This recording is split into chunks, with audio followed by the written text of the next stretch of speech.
ബീഹാർ നിയമസഭാ തെരഞ്ഞെടുപ്പ് ദേശീയ രാഷ്ട്രീയത്തിൽ എന്ത് ചലനമുണ്ടാക്കുമെന്ന ആകാംക്ഷയിലാണ് നമ്മളെല്ലാവരും. പ്രധാനമന്ത്രി നരേന്ദ്രമോദിക്കും പ്രതിപക്ഷ നേതാവ് രാഹുൽ ഗാന്ധിക്കും ഒരുപോലെ നിർണായകമാണ് ഈ തെരഞ്ഞെടുപ്പ്. അതിനിടയിൽ ബീഹാറിൽ രാഷ്ട്രീയ പാർട്ടികൾ സ്ഥാനാർത്ഥികളെ പ്രഖ്യാപിക്കാൻ തുടങ്ങിക്കഴിഞ്ഞു. ഇത്തവണ ബീഹാറിൽ എങ്ങനെയും വിജയിച്ച് കയറണമെന്നാണ് ഇന്ത്യ സഖ്യം ആഗ്രഹിക്കുന്നത്. അതിനുവേണ്ടി വലിയ രീതിയിലുള്ള ഒരുക്കങ്ങൾ ബീഹാറിൽ ഇന്ത്യ സഖ്യം നടത്തുകയും ചെയ്യുന്നു. ബീഹാറിൽ നിയമസഭാ തെരഞ്ഞെടുപ്പ് അടുത്തിരിക്കെ ഇന്ത്യ സഖ്യത്തിൽ സീറ്റ് വിഭജന ചർച്ചകൾ തുടരുകയാണ്. കോൺഗ്രസ് മത്സരിക്കാൻ ആഗ്രഹിക്കുന്ന സീറ്റുകളിൽ അന്തിമ തീരുമാനമെടുക്കുന്നതിനായി മുതിർന്ന പാർട്ടി നേതാക്കൾ ഉന്നതതല യോഗം ചേർന്നിട്ടുണ്ട്. AICC ട്രഷറർ അജയ് മാക്കന്റെ നേതൃത്വത്തിൽ രൂപീകരിച്ച കോൺഗ്രസ് കമ്മിറ്റിയായിരിക്കും സീറ്റ് വിഭജനം സംബന്ധിച്ച അന്തിമ തീരുമാനമെടുക്കുക എന്നാണ് അറിയാൻ കഴിയുന്നത്. മുതിർന്ന കോൺഗ്രസ് നേതാക്കളുടെ യോഗവും ഡൽഹിയിൽ നടക്കുന്നുണ്ട്.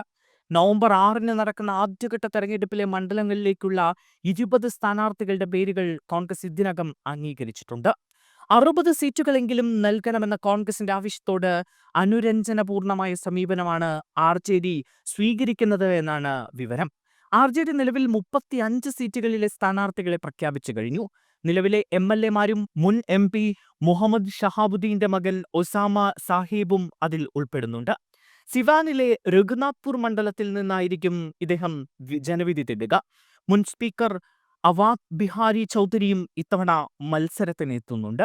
മഹാഗഠബന്ധൻ സഖ്യത്തിന്റെ സീറ്റ് പങ്കിടൽ ഫോർമുല പ്രകാരം RJDക്ക് 136 സീറ്റുകളിലും കോൺഗ്രസിന് 62 സീറ്റുകളിലും മുകേഷ് സാഹ്നിയുടെ വികാസ്ശീൽ ഇൻസാൻ പാർട്ടിക്ക് 18 സീറ്റുകളിലും മത്സരിക്കാനാണ് സാധ്യത. CPI ഉൾപ്പെടെയുള്ള ഇടത് പാർട്ടികൾക്ക് 20 സീറ്റുകളാണ് ലഭിക്കുക. നവംബർ 6-11 തീയതികളിലാണ് ബീഹാറിൽ തെരഞ്ഞെടുപ്പ് നടക്കുന്നത്. ബീഹാർ തെരഞ്ഞെടുപ്പിന്റെ ഫലം ദേശീയ രാഷ്ട്രീയത്തിൽ വലിയ ചലനങ്ങൾ സൃഷ്ടിക്കുമെന്ന കാര്യത്തിൽ യാതൊരു സംശയവുമില്ല. ഒരുപോലെ പ്രധാനമന്ത്രി നരേന്ദ്രമോദിക്കും പ്രതിപക്ഷ നേതാവ് രാഹുൽ ഗാന്ധിക്കും ഈ ഫലം നിർണായകമാണ്.